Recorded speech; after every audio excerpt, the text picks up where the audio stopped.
बोलो भोले भंडारी की की जय। तीसरा अध्याय। हाँ। तब राजा दिलीप कहने लगे कि महाराज, यह पर्वत कितना ऊंचा और कितना लंबा चौड़ा है। हाँ। तब वशिष्ठ जी कहने लगे कि 36 योजन ऊंचा, ऊपर चोटी में 10 योजन चौड़ा और नीचे 16 योजन चौड़ा है, जो हरी, चंदन, आम, मदार, देवदार और अर्जुन के वृक्षों से सुशोभित है। दुर्भिक्ष से दुखी होकर इस सुंदर पर्वत को और फल फूलों से परिपूर्ण देखकर भृगु वहीं रहने लगे। और यहाँ पर कंदराओं, वनों और उपवनों में बहुत दिनों तक तप करते हुए इस प्रकार जब भृगु ऋषि वहां पर अपने आश्रम पर रह रहे थे, तो एक विद्याधर अपनी पत्नी सहित उतरा। वह अत्यंत दुखी थे। उन्होंने भृगु ऋषि को प्रणाम किया और ऋषि ने बड़े मीठे स्वर में उनसे कहा कि हे विद्याधर, तुम बड़े दुखी दिखाई देते हो, इसका क्या कारण है? तब विद्याधर कहने लगा कि महाराज, पुण्य के फल को पाकर, स्वर्ग पाकर तथा देवतुल्य शरीर पाकर भी मेरा मुख व्याघ्र जैसा है।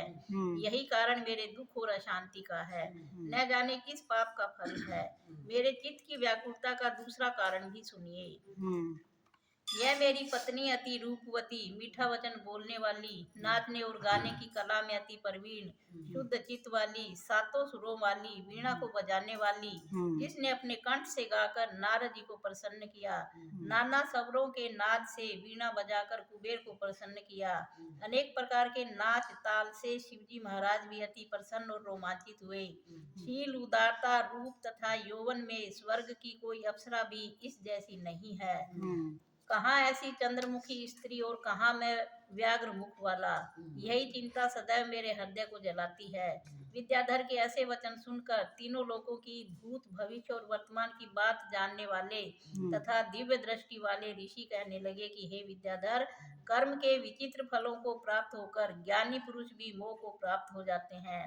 मक्खी के पैर जितना विष भी प्राण लेने वाला हो जाता है।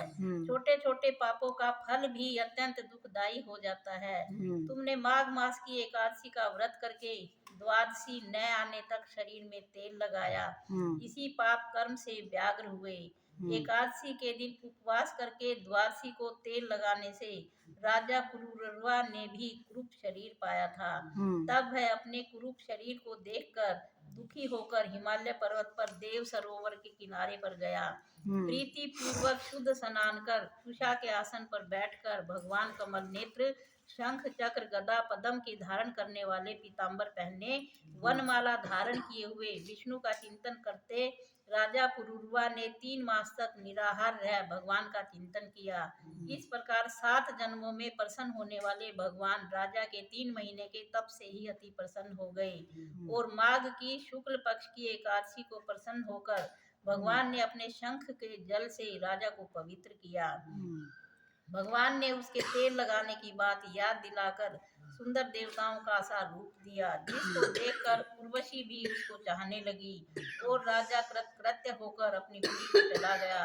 भृगु ऋषि कहने लगे कि हे विद्याधर, इसलिए तुम क्यों दुखी होते हो?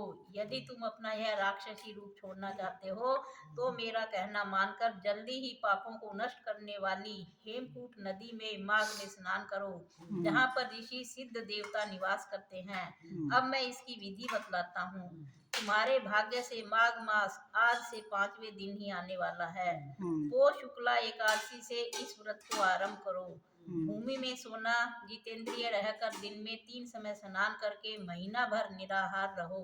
सब भोगों को त्याग कर तीनों समय भगवान विष्णु का पूजन करो। जब तुम द्वादशी को शिवजी स्तोत्र और मंत्रों से पूजन करोगे तो तुम्हारा मुख देखकर सभी चकित हो जाएंगे और तुम अपनी पत्नी के साथ सुखपूर्वक क्रीड़ा करोगे। माघ मास के प्रभाव को जानकर सदा माघ में स्नान करो। पाप और दरिद्रता से बचने के लिए मनुष्य को सदा यतन से माघ मास का स्नान करना चाहिए। स्नान करने वाला इस लोक तथा परलोक में सदा सुख पाता है। वशिष्ठ जी कहते हैं कि हे दलीप, भृगु जी के यह वचन सुनकर वह विद्याधर अपनी स्त्री सहित उसी स्थान पर पर्वत के झरने में माघ मास का स्नान करता रहा और उसके प्रभाव से उसका मुख देव सदृश हो गया और वह मणिग्रीव पर्वत पर आनंद से रहने लगे। और भृगु जी भी नियम की समाप्ति पर शिष्यों सहित ईवा नदी के तट पर आ गए। हर हर हर हर महादेव, हर हर महादेव। यह दूसरो से अध्याय, तीसरो अध्याय साधु। पहलो पुण्य हाँ